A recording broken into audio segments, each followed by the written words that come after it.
Why can't it be good?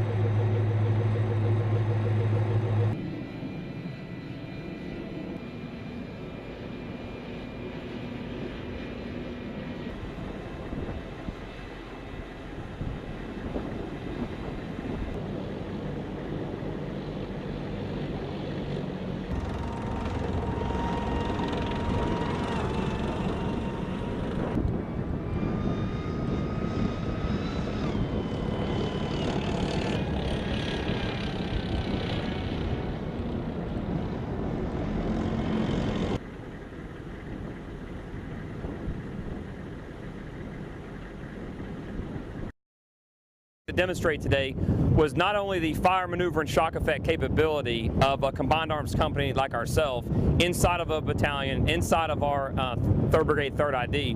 We're able to bring in assets outside of that unit as well, especially including with our JTACs, controlling our fixed wing assets. We're able to have rotary wing assets come in from outside this brigade, and also demonstrate several key vehicles we have here: our Bradley fighting vehicle, our assault breaching vehicle, the M1 Abrams tank, and show how when those vehicles, when that combat power is synchronized, that's the effects we can get.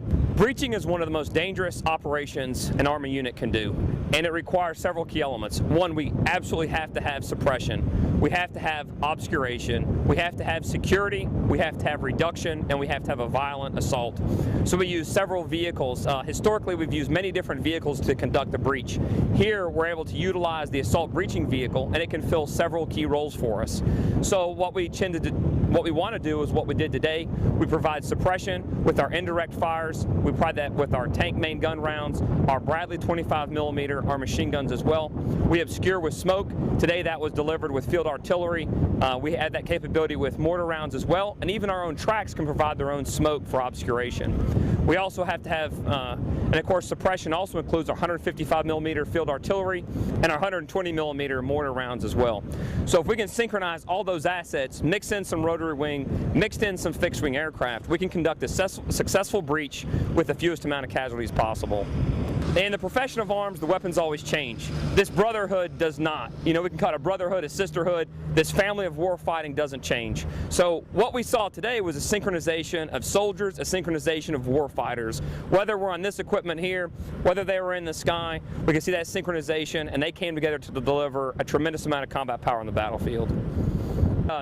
Soldiers did a fantastic job today. What we saw out here was a payoff of hours and hours and hours of rehearsals at the brigade level, the battalion level, the company level, and the platoon level.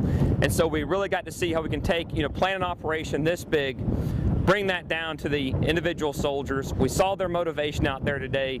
I heard them on the net. We saw the professionalism, and they did an outstanding mission. So it was a great success for us, all the way from our lowest private up to the full colonel we have in command of our brigade.